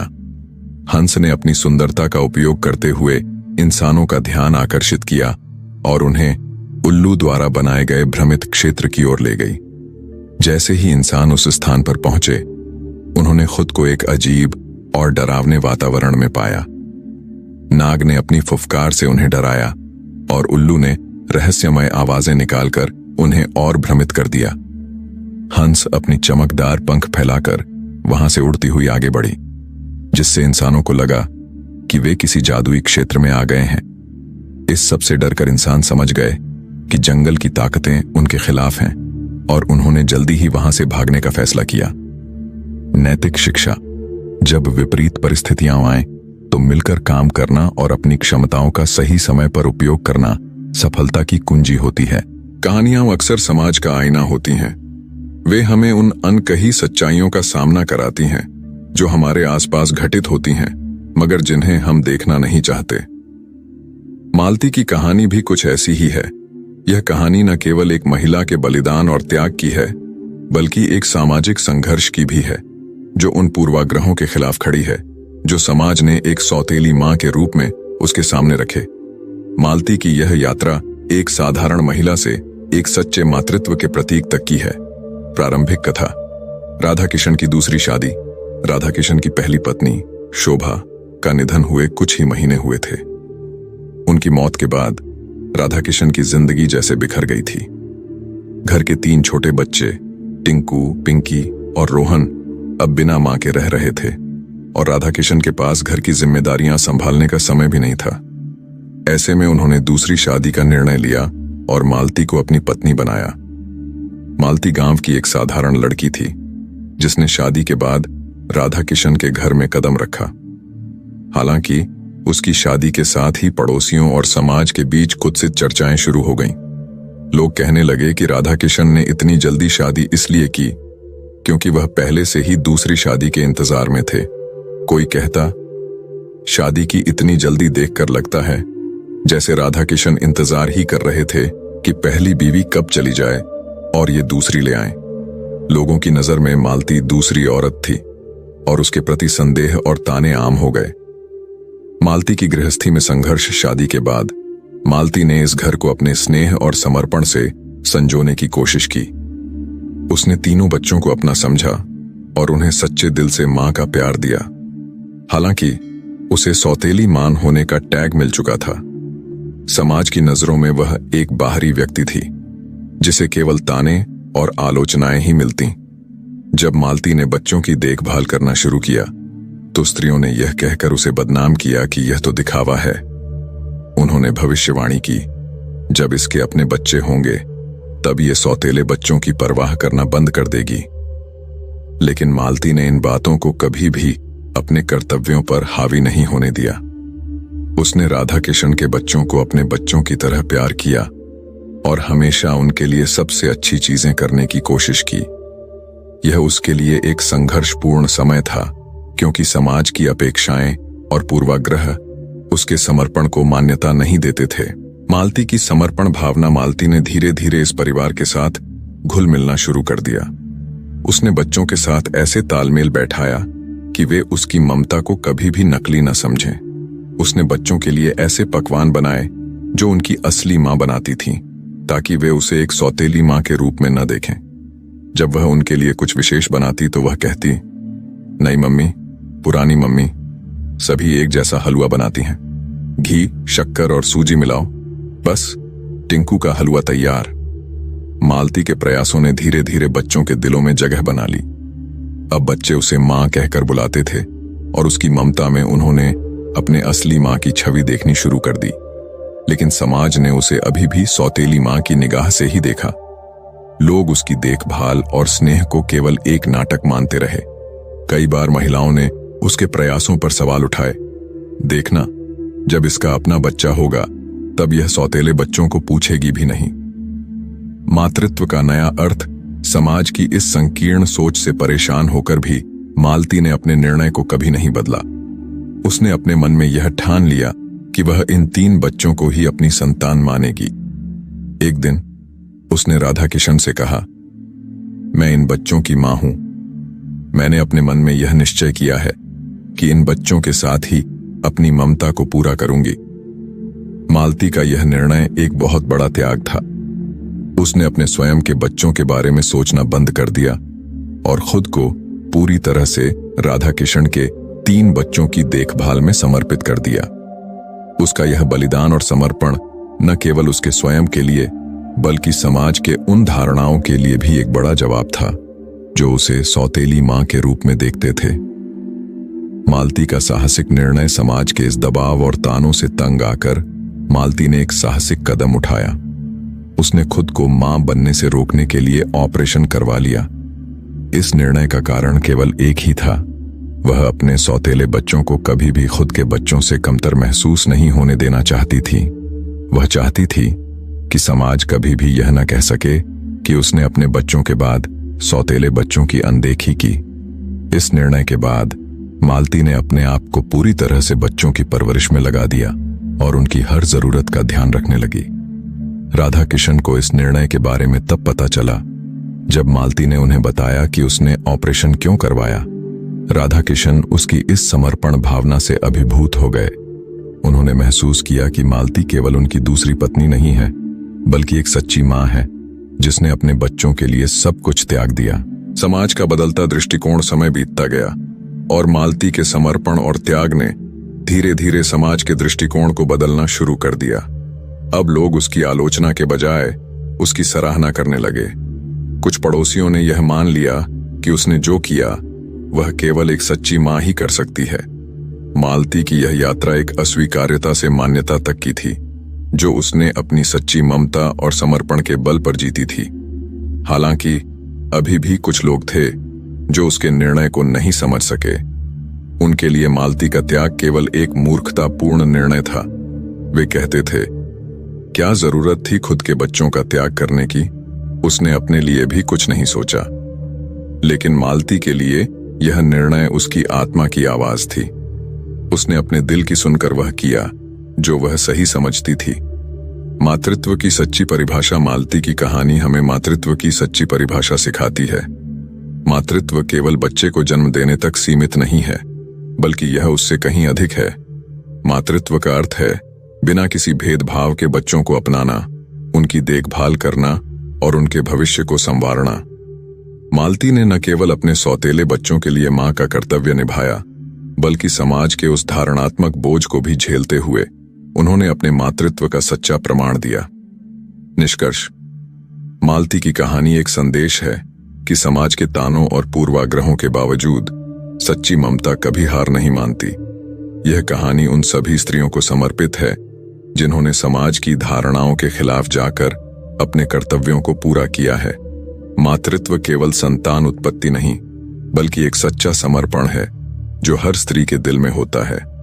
मालती ने यह सिद्ध किया कि एक सच्ची मां बनने के लिए केवल खून का संबंध ही नहीं बल्कि प्रेम और समर्पण की आवश्यकता होती है। मालती की यह कहानी हमें सिखाती है कि हमें अपनी मान्यताओं और धारणाओं का पुनर्मूल्यांकन करना चाहिए। हमें यह समझना चाहिए कि मां वही है जो दिल से बच्चों का पालन करती है, चाहे वह जन्म देने वाली हो या नहीं। मालती ने अपने बच्चों के लिए जो त्याग किया वह हमें यह सिखाता है कि सच्चे प्रेम और समर्पण की कोई सीमा नहीं होती। इस कहानी का हर एक अध्याय एक संघर्ष और समर्पण की गाथा है जो हमें यह याद दिलाता है कि असली मातृत्व हमेशा प्रेम, देखभाल और निस्वार्थ सेवा में निहित है। मालती की कहानी एक आदर्श है जो समाज को यह सिखाती है कि सच्चे मातृत्व की पहचान केवल प्रेम में है, न कि रक्त संबंध में। दोष दूषित अगर कोई है तो वह है आज का इंसान। कर्मों के फल से कोई नहीं बच सका है। मनुष्य कैसे अपने किए का फल भोगता है, आइए इस कहानी के माध्यम से जानते हैं। एक पेड़ पर अपने बच्चों के साथ एक गिद्ध पक्षी रहता था। गिद्ध अपने बच्चों से बहुत प्रेम करता था। एक दिन गिद्ध के बच्चे गिद्ध के साथ घूमते हुए कहीं जा रहे थे। तभी उन्होंने देखा कि एक स्थान पर एक स्त्री पुरुष बैठे हुए थे जिनकी हालत बहुत ही दयनीय थी। दरअसल वे दोनों कोढ़ी हो चुके थे। उनके शरीर में जगह जगह जख्म बने हुए थे। जगह जगह से शरीर से रक्त रिस रहा था। भयंकर पीड़ा की वेदना से वे दोनों कराह रहे थे। उनके पास कोई भी व्यक्ति आता जाता नहीं था। वे एक रास्ते के किनारे बैठे हुए थे, न जाने किस कर्म का पाप भोग रहे थे। मित्रों, उन दोनों के ऊपर गिद्ध के बच्चों की दृष्टि पड़ गई। गिद्ध के बच्चों ने जब उन दोनों के शरीर से रिश्ता हुआ रक्त और मांस देखा तो वे अपने पिता गिद्ध से कहते हैं, पिताजी, हमने आज तक सिर्फ जानवरों का ही मांस खाया है, हमने कभी इंसान का मांस नहीं खाया है। हमारी इच्छा है कि आज आप हमें इंसान का मांस खिलाएं। सामने घायल अवस्था में 2 स्त्री पुरुष नजर आ रहे हैं, आप हमें इन्हीं का मांस खाने की आज्ञा दें। अपने बच्चों की बात सुनकर गिद्ध कहता है, बच्चों, ईश्वर ने हमें जो भोजन बनाया है वही ठीक है। ज्यादा मन नहीं चलाना चाहिए। ज्यादा मन चलाना खुद के लिए ही तकलीफ देह होता है। आजकल इंसान का मांस बहुत दूषित हो चुका है, वह किसी के खाने योग्य नहीं रह गया है। इंसान इतना नीचे गिर गया है कि उसके कर्म देखकर बड़ी लज्जा आती है। धर्म कर्म की समझ रखने वाला वह इंसान इतना नीचे गिर जाएगा, हमने कभी नहीं सोचा था। गिद्ध बोला, हे बच्चों, आजकल भूखे रह लेना, पर इंसान के मांस को खाने कभी मत सोचना। गिद्ध के बच्चों ने पूछा, पिताजी ऐसी क्या बात है जो इंसान का मांस हम नहीं खा सकते? तब गिद्ध कहता है, बच्चों, मैं तुम्हें एक कहानी सुनाता हूं। यह कहानी इन्हीं दोनों स्त्री पुरुषों की है जिनका मांस खाने के लिए तुम लालायित हो रहे हो। यदि तुम इनके कर्म जान लोगे तो कभी इंसान का मांस खाने की जिद नहीं करोगे। तब गिद्ध के बच्चे कहते हैं, हाँ पिताजी, आप हमें वह कहानी जरूर सुनाओ। आखिर हम भी तो जाने कि इंसान का मांस क्यों नहीं खा सकते। आपकी कहानी हम मन लगाकर सुनेंगे, कृपया पिताजी हमें जरूर सुनाइए। तब गिद्ध वहीं पर एक पेड़ पर बैठ जाता है और अपने बच्चों को कहानी सुनाने लगता है। वह कहता है, बच्चों, यह कहानी इन्हीं दोनों स्त्री पुरुषों की है जो नीचे कोढ़ी के रूप में बैठे हुए हैं। इससे पहले यह दोनों एक राज्य के राजा और रानी हुआ करते थे। इस पुरुष की इससे पहले एक पत्नी थी जो ईश्वर को प्यारी हो गई। राजा और रानी के बीच बहुत ही अटूट प्रेम था। राजा अपनी पहले वाली रानी से बहुत प्रेम करता था। राजा के राज्य में चारों तरफ खुशहाली थी। प्रजा भी अपने राजा का बहुत सम्मान करती थी। राजा भी अपनी प्रजा की भलाई के लिए काम करता था। किसी तरह की प्रजा में कोई दुख नहीं था। इसी प्रकार राज्य कार्य करते हुए राजा का समय बड़े आनंद से बीत रहा था। मित्रों, कुछ समय बाद रानी ने एक कन्या को जन्म दिया, लेकिन दुर्भाग्य से बेटी को जन्म देकर वह महारानी स्वर्ग सिद्धार्थ गई। राजा को इस बात से बहुत सदमा लगा। राजा के मन में यह बात बैठ गई कि मेरी जो बेटी हुई है, इसी बेटी के कारण मेरी प्राण प्रिय रानी की मौत हुई है, क्योंकि राजा रानी को बहुत चाहता था। रानी का गम राजा से बर्दाश्त नहीं हुआ। इसी गम के चलते राजा की हालत बिल्कुल पागलों जैसी हो गई थी। उसने यह बात अपने दिलों दिमाग में बैठा ली थी कि मेरी बेटी के कारण ही मेरी पत्नी की मृत्यु हुई है। अब तो वह अपनी बेटी को बिल्कुल भी प्यार नहीं करता था, ना ही उसकी तरफ देखता था। मन ही मन वह उसे नफरत करने लगा। वह हमेशा कहता था कि मेरे घर में यह बेटी नहीं, यह कुलक्षण हुई है, इसी के कारण मेरी रानी की मौत हुई है। राजा को सबने समझाया कि देखो, जो होना था वह हो गया, अब क्यों बेटी से नफरत करते हो? परंतु राजा के समझ में कुछ नहीं आ रहा था। मित्रों, आपको बता दूं कि रानी बड़ी ही धार्मिक प्रवृत्ति की थी। वह भगवान की बहुत पूजा पाठ करती थी। उधर राजा ने अपनी बेटी को ही रानी की मौत का जिम्मेदार मान लिया था और वह अपनी बेटी से मन ही मन बहुत नफरत करने लगा था। धीरे धीरे राजा सदमे में पहुंच गया। अब तो उसका राज्य काज में भी मन नहीं लगता था और ना ही वह प्रजा की भलाई के बारे में सोचता था। राजा की ऐसी हालत देखकर राजा के सभी मंत्री, दरबारी और रिश्तेदारों को चिंता होने लगी कि अगर राजा इस तरह रहेगा तो राज्य की प्रजा बहुत दुख भोगे। इस इतने बड़े राज्य का क्या होगा? राजा की ऐसी हालत के बारे में जब पता चलेगा तो पड़ोसी देश के राजा बुरी मनसा से हमारे राज्य पर आक्रमण कर देंगे और हमारा राज्य बिल्कुल नष्ट भ्रष्ट हो जाएगा और इसकी तरक्की रुक जाएगी। सबने राजा को मिलकर खूब समझाया, लेकिन राजा के मन से रानी की यादें नहीं निकल रही थीं। राजा की अबोध बच्ची हमेशा रोती रहती थी, लेकिन राजा उसे नजर भर के भी नहीं देखता था। दासियां ही उस राजकुमारी का लाल पालन करती थीं। राजा तो उसे कुलकर्ण कहता था और इसीलिए उसका नाम कुलकर्ण पड़ गया था। घर के रिश्तेदारों और मंत्रियों ने सलाह दी कि अगर ऐसा हुआ तो कैसे चलेगा। इसीलिए उन्होंने राजा से दूसरा विवाह करने का प्रस्ताव रखा, जो राजा को सही लगा, क्योंकि रानी का गम भुलाने के लिए यह जरूरी था और उस लड़की के लिए भी एक मां की जरूरत थी। दासियां कब तक उसका पालन पोषण करती रहती? दोस्तों, इस प्रकार राजा ने अपना दूसरा विवाह रचा लिया। अब घर में दूसरी मां आ चुकी थी। लेकिन उस लड़की से जब उसका पिता ही प्रेम नहीं करता था तो वह दूसरी मां क्या खाक करती। राजा की दूसरी पत्नी भी उस लड़की से नफरत करने लगी थी। उसने कभी उस बच्ची को नहीं अपनाया। धीरे धीरे समय बीतने लगा। राजकुमारी अब 1 साल की हो गई थी और राजा तो उसे देखता ही नहीं था। जब वह अपने आंगन में ठुमक ठुमक कर चलती थी तब भी राजा का मन नहीं पिघलता था। राजा तो उसे नफरत की नजरों से ही देखता था। इसका फायदा दूसरी रानी भी उठाती थी। धीरे धीरे राजा की दूसरी पत्नी भी गर्भ धारण करती है। दोस्तों, समय के साथ उसने भी एक कन्या को जन्म दिया। अपनी बेटी और अपनी स्त्री को सकुशल देखकर राजा बड़ा प्रसन्न हुआ। उसकी प्रसन्नता की वजह यही थी कि उसकी रानी बिल्कुल ठीक थी। इसीलिए वह अपनी कन्या को अच्छे लक्षणों वाली समझ रहा था। अब तो राजा ने प्रजा में मिठाइयां बंटवा और अच्छे से उस दूसरी राजकुमारी का नामकरण संस्कार करवाया। राजा ने उसका नाम सौभाग्यवती रखा। इस तरह मित्रों, सौभाग्यवती और कुलकर्ण दोनों ही साथ साथ पलने लगी।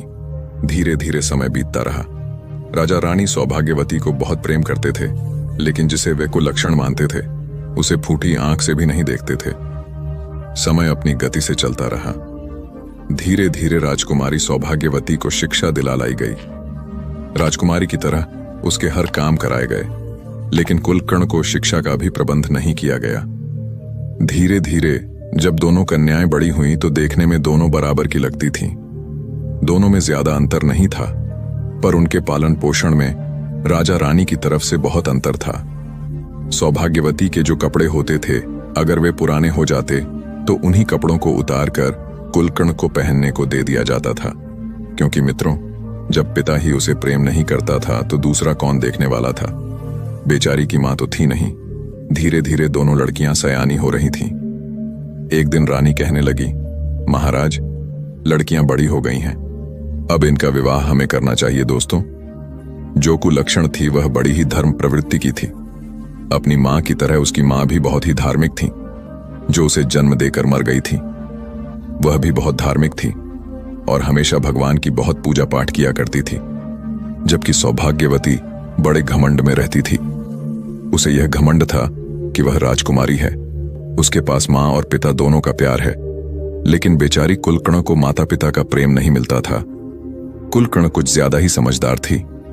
उसकी सौतेली मां कुछ भी कहती, चाहे उसकी बहन कुछ भी कहती रहती, वह चुपचाप सुन लिया करती थी। राजा रानी को छोड़कर महल के बाकी सभी लोग कुलक्षण से हमदर्दी रखते थे, लेकिन सौभाग्यवती और उसकी मां हमेशा उसे डांट रहती थी। राजा तो अपनी बेटी सौभाग्यवती को देखकर फूला नहीं समा आता था, जिसे वह कुलकर्ण मानता था। उसे देखकर तो वह रास्ता ही बदल लेता था। बेचारी कुलनी अपने पिता के प्यार को पाने के लिए तरसती रहती थी, लेकिन राजा कभी उसे अपनी आंखों के सामने भी नहीं आने देता था। राजा ने सख्त हिदायत दे रखी थी कि जब वह महल में आए तो उसकी बेटी कुलक्षण उसके सामने ना आए। इस बात का पूरा रखा जाता था। अब जब बेटियां शादी के लायक हो गईं, तो शादी तो करनी ही पड़ेगी, भले ही राजा उसे कितना ही नफरत क्यों ना करता हो। बेटी की शादी तो करनी ही थी। रानी ने कहा, महाराज, दोनों बेटियां बड़ी हो गई हैं, इनके लिए कोई अच्छा सा वर तलाश कीजिए। राजा कहने लगा, हाँ रानी, विवाह तो करना ही पड़ेगा और जितनी जल्दी हो जाए उतना अच्छा है। इस कुलकर्ण का साया हमारे महल से हट जाएगा। राजा की इन बातों को सुनकर लग था कि वह मूर्ख राजा अपनी उस बेटी से न जाने कितनी नफरत करता था। रानी तो फिर भी सौतेली थी, वह तो नफरत करती ही थी और घर के सारे काम उस कुलक्षण से कराती थी। रानी हमेशा यही चाहती थी कि उसकी सौतेली बेटी हमेशा दुखी रहे। इसलिए उसने राजा से कहा, महाराज, क्यों ना पहले इस कुलक्षण का विवाह करके इसे इस घर से हटा दिया जाए। हम अपनी बेटी का विवाह बाद में कर लेंगे। राजा ने कहा, कोई बात नहीं, हम इसका का विवाह पहले कर देते हैं। जैसी यह है ऐसा ही इसके लिए लड़का देख लेते हैं। रानी कहने लगी, अरे राजा साहब, इसके लिए तो कोई अंधा भिखमंगा लड़का ही ठीक रहेगा। वह कहां राजमहलों के लायक है, जहां भी जाएगी मां का बेड़ा गर्क कर देगी। यह तो अपनी मां को खा ही गई, वहां भी ना जाने क्या क्या कर देगी। इसके कारण हमें ना जाने क्या क्या सुनने को मिलेगा। इस पर राजा ने कहा, रानी साहिबा, आप बिल्कुल ठीक कहती हो। राजा ने तुरंत ही अपने महल में नाई और पंडित को बुलवाया और कहा, कुलकर्ण के लिए एक अंधा और परिवार से हीन व ढूंढ कर आओ जिसका कोई परिवार ना हो। राजा की आज्ञा पाकर नाई और पंडित वर की तलाश में निकल पड़े। वे चलते चलते बहुत दूर एक गांव में जा पहुंचे, जहां मंदिर के बाहर उन्होंने एक बूढ़ी औरत को बैठे देखा। उसका एक बेटा था, मां बेटा दोनों भीख मांग रहे थे। बेटा अंधा था और घर के नाम पर एक टूटी फूटी घास फूस की झोपड़ी पड़ी हुई थी।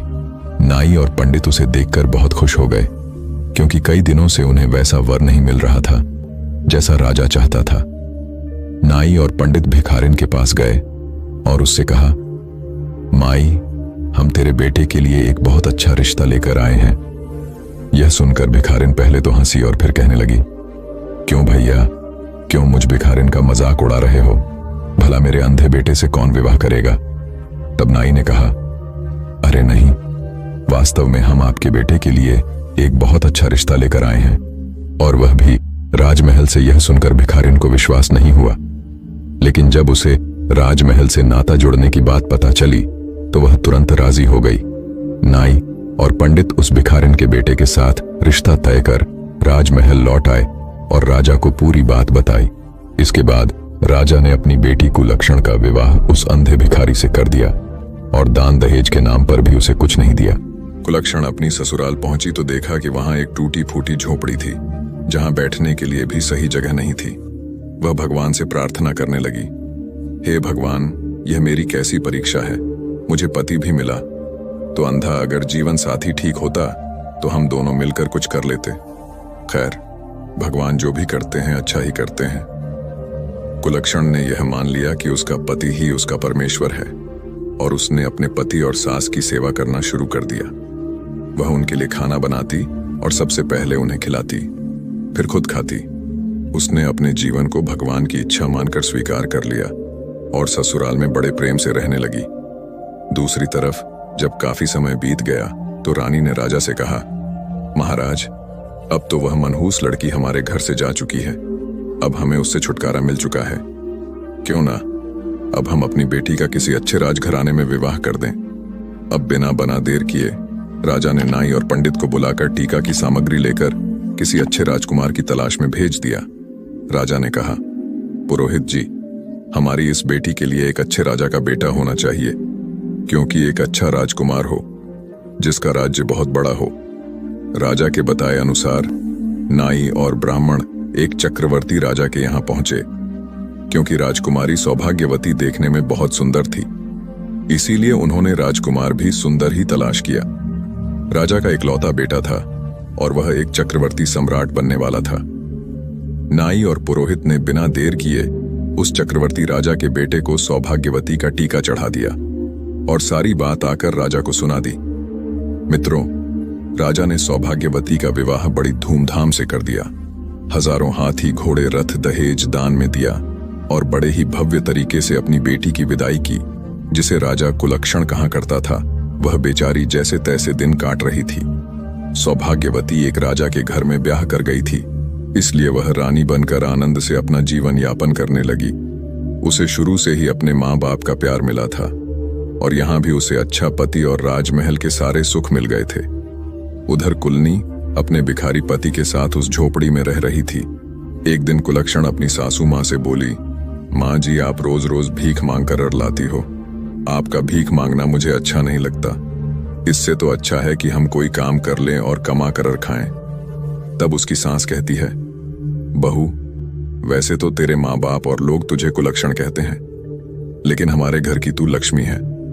तू जो बात कहेगी वह मैं मान लूंगी। भिखारी की बहू कहने लगी, माँ जी, इन पैसों में से कुछ पैसे आप मुझे दे दो।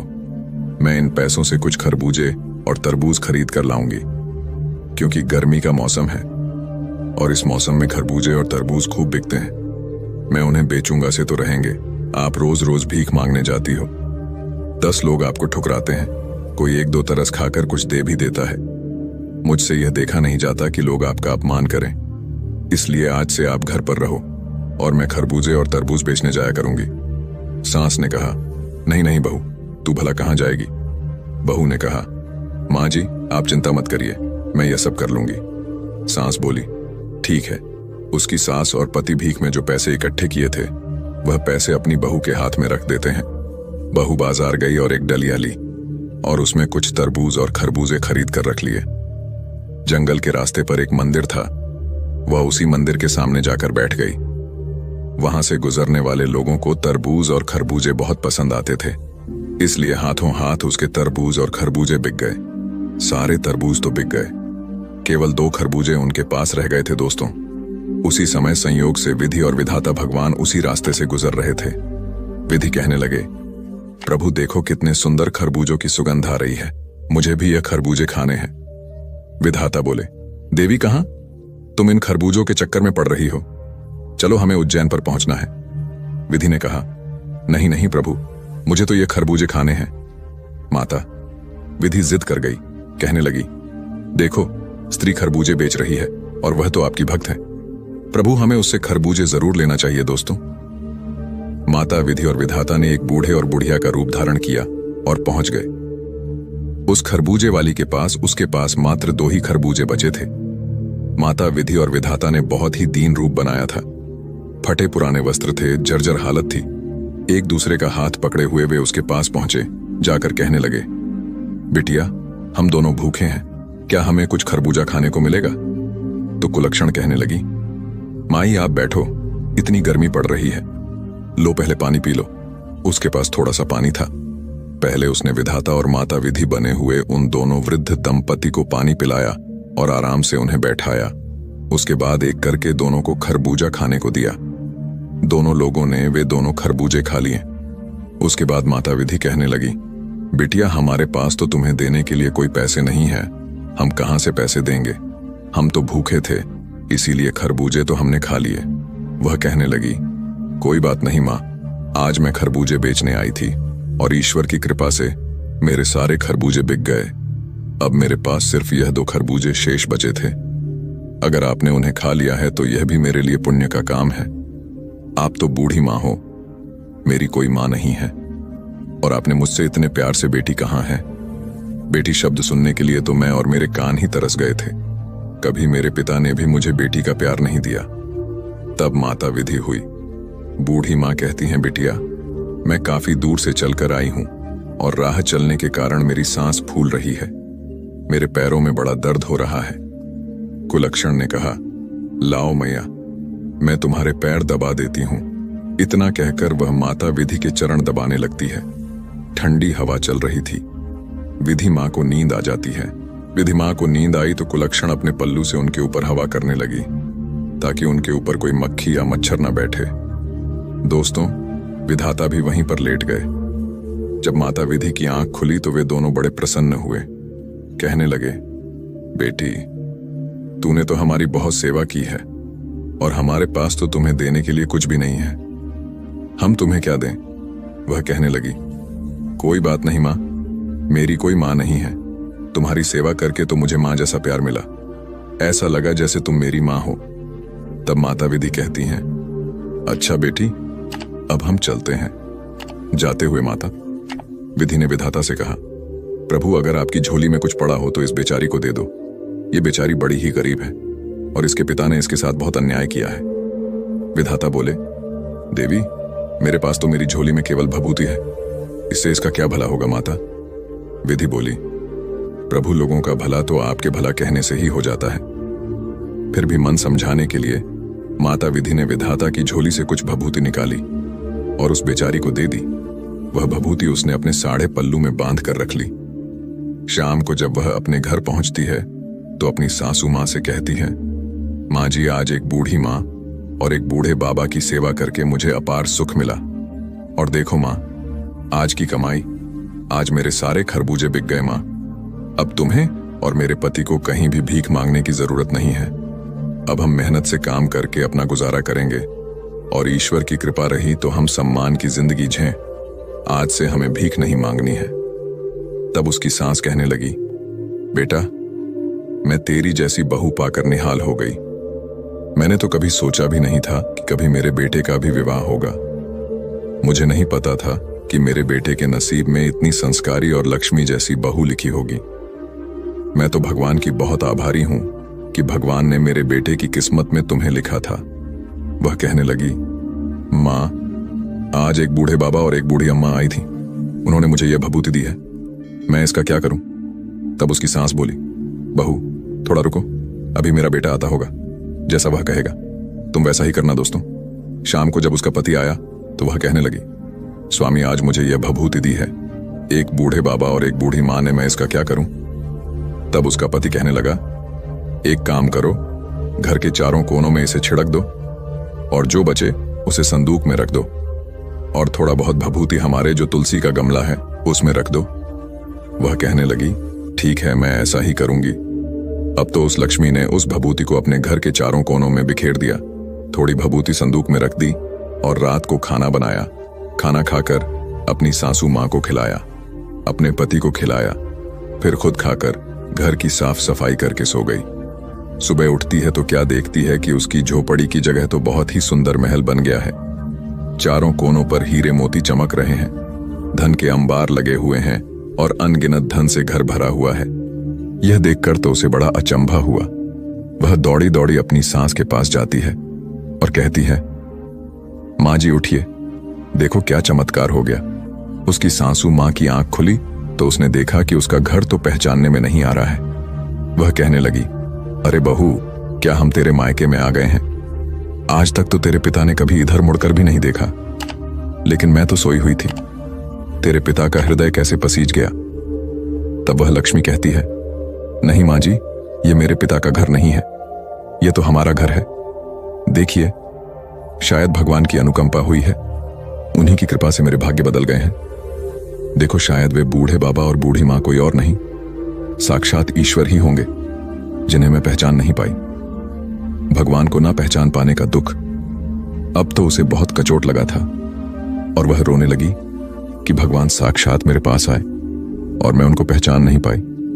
उसकी सासू मां ने उसे धीरज बंधाया, तभी उसके पति की आंख खुल जाती है और वह चिल्लाते हुए बोला, अरे लक्ष्मी, यह मैं अपनी आंखों से क्या देख रहा हूं? अब तो मुझे दिखाई दे रहा है। वह अपनी मां से बोला, मां देखो, मुझे सब कुछ दिखाई दे रहा है, अब मैं अंधा नहीं रहा। यह देखकर लक्ष्मी की खुशी का ठिकाना नहीं रहा। उसके पति की आंखें ठीक हो गईं। यह उसके जीवन की सबसे बड़ी खुशी थी। इतनी खुशियां तो उसे धन दौलत पाकर भी नहीं हुई थी। भगवान की कृपा से अब उसका पति किसी राजा से कम नहीं लग रहा था। अब उन्होंने कहा कि जब इतनी बड़ी कृपा हो ही गई है तो क्यों ना हम भगवान की चर्चा करवाएं, पाठ करवाएं, लोगों को अपने घर बुलाएं और खूब बड़ा सा भंडारा करवाएं। उसकी सासू मां कहने लगी, बेटी, तुम तो मेरे घर की लक्ष्मी हो, जैसा तुम करना चाहो वैसा करो। मैंने कब मना किया दोस्तों? अब तो लक्ष्मी ने अपने घर में एक कथा का आयोजन किया और अपने रिश्तेदारों को निमंत्रण दिया। सारे रिश्तेदारों में निमंत्रण बंटवा एक पत्र अपने मायके भी भिजवाया और एक चिट्ठी अपनी बहन सौभाग्यवती के घर भी भेजी। निमंत्रण पाकर लक्ष्मी का पिता और उसकी सौतेली मां भी आए। वे आए तो थे, परंतु दोस्तों उनकी हालत बहुत खराब हो गई थी। वे अपनी बेटी की हालत पर हंसने के लिए वहां आए थे, लेकिन वहां पहुंचकर उसके पिता का तो शर्म से सिर नीचा हो गया। वह सोच रहा था, मैंने अपनी बेटी के साथ ऐसा किया, लेकिन उसका नसीब देखो, नसीब के आगे किसी की नहीं चलती। मेरे चाहने से क्या होता है जब भगवान ने उसका नसीब स्वयं अपने हाथों से लिखा हो। उसके माता पिता को अब बड़ा अफसोस हो रहा था, क्योंकि जब लक्ष्मी और सौभाग्यवती की शादी हुई थी तब उसके पिता ने अपनी बेटी को कुछ भी नहीं दिया था और जानबूझकर एक अंधे भिखारी के साथ उसका विवाह किया था। इसी पाप के कारण उसका पिता और सौतेली मां दोनों लोग कोढ़ी हो गए थे। बहुत उपचार करने के बाद भी वे ठीक नहीं हुए थे। उनका राज्यपाठ धूमिल होता जा रहा था। प्रजा में राजा के प्रति रोष पैदा हो गया था, क्योंकि जब राजा ही राज करने वाला मजबूत ना हो तो राज्य तो गरीब हो ही जाएगा। उसके राज्य में घुसपैठ होने लगी थी। उसका पिता एक नाम मात्र का राजा रह गया था दोस्तों। जब उसकी बहन सौभाग्यवती आई, और सौभाग्यवती तो पहले से ही घमंडी थी, वह पहले ही लक्ष्मी को बात बात पर ताने मारती थी। जब सौभाग्यवती आई तो उसने अपनी बहन की शान शौकत देखकर उसकी आंखें फटी की फटी रह गईं। वह सोचने लगी, मैं एक चक्रवर्ती सम्राट की पत्नी हूं, मेरे पास इतने बड़े राज्य का मालिक है, लेकिन यह महल और इसके सुख साधन तो मुझसे भी कहीं ज्यादा अधिक है। अपनी बहन का वैभव देखकर वह बहुत बेचैन होने लगी और कहने लगी, लक्ष्मी, तुझे यह कहां से मिला, कैसे मिला? तब लक्ष्मी ने सारी बातें अपनी बहन को बताई। सौभाग्यवती यह सुनकर और भी ज्यादा बौखला गई। सौभाग्यवती के मन में फिर से लालच आ गया। वह किसी भी कीमत पर अपनी बहन लक्ष्मी को नीचा दिखाना चाहती थी। वह तो चाहती थी कि लक्ष्मी उससे ऊपर कभी ना पहुंच पाए, लेकिन जिसे भगवान उठाना चाहते हैं उसे कौन रोक सकता है। ऊपर उठाने वाला तो ईश्वर है, किसको कब क्या बना दे कोई नहीं जानता। सौभाग्यवती ने जब अपनी बहन से पूछा कि उसके समृद्ध होने का क्या कारण है, तो भोली लक्ष्मी ने पूरी बात उसे बता दी कि उसने एक बूढ़े और बूढ़ी मां को खरबूजे खिलाए थे। उन्हीं के आशीर्वाद से यह सब हुआ है। अपनी बहन से यह सब जानकर सौभाग्यवती राजमहल में जाकर अपने पति से कहा, देखो जी, मैं भी खरबूजे बेचने जाऊंगी। उसका पति कहने लगा, अरे सौभाग्यवती, तुम यह कैसी बातें कर रही हो? हमारे राज्य में किसी प्रकार की कोई कमी नहीं है, और वह तेरी बहन इतनी गरीब थी, उसकी सच्ची श्रद्धा और भक्ति देखकर उस पर भगवान ने कृपा की है। तू तो क्यों चलन के मारे मरी जा रही है? तेरे पास किस चीज की कमी है? लेकिन सौभाग्यवती नहीं मानी। वह कहने लगी, नहीं जी, मुझे तो खरबूजे बेचने जाना है। तो पति कहने लगा, ठीक है, अगर मेरी बात नहीं मानती हो तो चली जा। दोस्तों, उसने एक डलिया में खरबूजे भर लिए और एक मंदिर के पास जाकर बैठकर बेचने लगी। संयोग से उस दिन भी माता विधि और विधाता उधर से आ रहे थे। खरबूजे बड़े ही ताजे ताजे थे। माता विधि बोली, प्रभु देखो, मुझे खरबूजे खाने हैं। गर्मी का मौसम है और यहाँ बड़े सुंदर सुंदर खरबूजे दिखाई दे रहे हैं। विधाता ने बहुत समझाया, लेकिन विधि जी नहीं मानी। उन्हें तो सौभाग्यवती के खरबूजे पसंद आ रहे थे। अब उन्होंने फिर से बूढ़े का भेष बनाया और एकदम से उसके पास पहुंच गए। उस दिन सौभाग्यवती का एक भी खरबूजा नहीं बिका था। माता विधि कहने लगी, बिटिया, बहुत तेज भूख लगी है, गर्मी के मारे जन निकली जा रही है, बहुत प्यास भी लगी है, थोड़ा सा पानी पिला दो और हमें थोड़ा खरबूजा खाने को दे दो। तो सौभाग्यवती कहने लगी, अरे हटो यहां से, वैसे भी सुबह से बोनी तक नहीं हुई है, कहां से भिखारी चले आए मांगने के लिए। अब विधि और विधाता एक दूसरे की तरफ देखकर मन ही मन मुस्कुरा उठे और वहीं बैठ गए। सौभाग्यवती डंडा उठाकर कहने लगी, हटो यहां से, तुम लोग कितने गंद हो। मैं यहां खरबूजे बेचने आई हूं, तुम्हें देखकर कोई मुझसे खरबूजे खरीदने भी नहीं आएगा। अभी तक मेरा एक भी खरबूजा नहीं बिका है, और जब भगवान आएंगे तो मैं उन्हें कैसे खरबूजा खिलाऊंगी। तुम लोग पीछे हटो। दोस्तों, सौभाग्यवती ने उन्हें एक भी खरबूजा नहीं दिया। सुबह से शाम हो गई, लेकिन विधि और विधाता वहां नहीं आए। वह उठकर चलने लगी और कहने लगी, अब मैं जा रही हूं। जब भगवान साक्षात नहीं आए, उसने उस बुढ़िया से ही कहा, हे बूढ़ी मां, आप ही मुझे थोड़ी सी भभूति दे दो। तो माता विधि विधाता से कहने लगी, हे प्रभु, इसे थोड़ी सी भभूति दे दीजिए। विधाता ने अपने झोले में हाथ डाला और सौभाग्यवती को थोड़ी भभूति निकाल कर दे दी। सौभाग्यवती खुशी खुशी अपने घर आई और अपने पति से बोली, देखो जी, मैं भभूति ले आई हूं, अब इसका क्या करना है। इतना कहकर उसने वह सारी भभूति अपने घर में छिटक दी और थोड़ी सी तुलसी के गमले में डाल दी। शाम को खाना खाकर सो गई। पहले तो उसे सारी रात नींद नहीं आई, और जब सुबह वह सोकर उठी तो उसने सोचा था कि घर में सुबह हीरे मोतियों के अंबार लगे मिलेंगे। सोच सोचकर वह बड़ी खुश हो रही थी। लेकिन जैसे ही सुबह उठी तो क्या देखती है कि उसके महल की जगह एक झोपड़ी बन गई है और जगह जगह कीड़े मकोड़े भिन्न भिन्न आ रहे थे। अब तो सौभाग्यवती मुंह पकड़कर रोने लगी और कहने लगी, हे भगवान। अब वह गाली ग्लोस करने लगी और अपनी बहन को गाली देने लगी कि इसने यह क्या करवा दिया। अब उसका पति उसे समझाने लगा, देखो सौभाग्यवती, तुमने जो लालच में आकर यह सब किया है, इसीलिए तुम्हारे साथ ऐसा हुआ है। तुम्हारी बहन दिल की बहुत अच्छी है, भगवान ने उसकी भक्ति देखकर उस पर कृपा कर दी। लेकिन तुम लालच में थी और अपने पास जो था उसे भी गम्मा दिया। जो अपने पास होता है उसी में संतोष करना चाहिए। उसके पति ने उसे खूब समझाया, लेकिन सौभाग्यवती अपनी बहन लक्ष्मी को कोसने लगी। वह कहने लगी, लगता है मेरी उस बहन की छाया मुझ पर और मेरे घर पर पड़ गई है, इसलिए हमारे साथ ऐसा हुआ है। उसके पति ने उसे बहुत डांटा और कहा, तुम अभी भी सुधर जाओ। जब यह खबर उसके मायके में पहुंची तो राजा और रानी जो खोड़ी हो गए थे, वे उसे देखने के लिए आए। अपने माता पिता की ऐसी हालत देखकर सौभाग्यवती कहने लगी, अरे दूर हटो, तुम मेरे घर के अंदर मत आना। ऐसे माँ बाप की मुझे जरूरत नहीं है जो इतने गंदे हो, जो कुष्ठ रोग से पीड़ित हो। मैं ऐसे माँ बाप को नहीं रख सकती, ना ही उनकी सेवा कर पाऊंगी। मुझसे दूर रहो। दोस्तों, उसके माता पिता अपनी बेटी के दुख में दुखी होने के लिए आए थे, लेकिन उसकी बेटी ने उन्हें डांट फटकार कर भगा दिया। और जब यह बात लक्ष्मी को पता चली कि उसके माता पिता दर दर के भिखारी हो गए हैं और उसकी बहन का राजपाठ नष्ट हो गया है, तो लक्ष्मी अपने पति के साथ उसे देखने के लिए उसके घर आई। उसने अपना आधा धन देकर अपनी बहन का राजपाट फिर से बसाया और अपने माता पिता को वहां से अपने साथ ले गई। परंतु वे दोनों कोढ़ी हो चुके थे। उनके पाप इतने प्रबल थे कि भगवान की प्रार्थना करने पर भी वे दोनों ठीक नहीं हो सकते थे। तब उन्होंने कहा, बेटी, अब हमें अपने किए की सजा भोगनी है, तुम हमें माफ कर दो। अपने बेटी के चरण छूने के बाद क्षमा मांगकर वे दोनों उसके घर से चले जाते हैं। दोस्तों, और किसी एकांत स्थान पर बैठकर भगवान की प्रार्थना करते हैं और अपने कुकर्म की क्षमा मांगते हैं। दोस्तों, उनके शरीर से रक्त और मांस गल गल कर नीचे गिर रहा था। भगवान ने उन्हें उनके पापों की सजा दी थी। अपने पाप का फल भोगे बिना उनका किसी भी औषधि से इलाज संभव नहीं था। इसीलिए उन्हें एकांत स्थान पर ले जाकर छोड़ दिया गया। अब उन्हें अपनी गलती का पूरा एहसास था कि जिससे वे कुलकर्ण समझ रहे थे वह तो साक्षात लक्ष्मी निकली, और वे अपनी गलती के लिए ईश्वर से क्षमा याचना कर रहे थे। पर उनका पाप बहुत बड़ा था, इसलिए उन्हें कोई आराम नहीं मिला।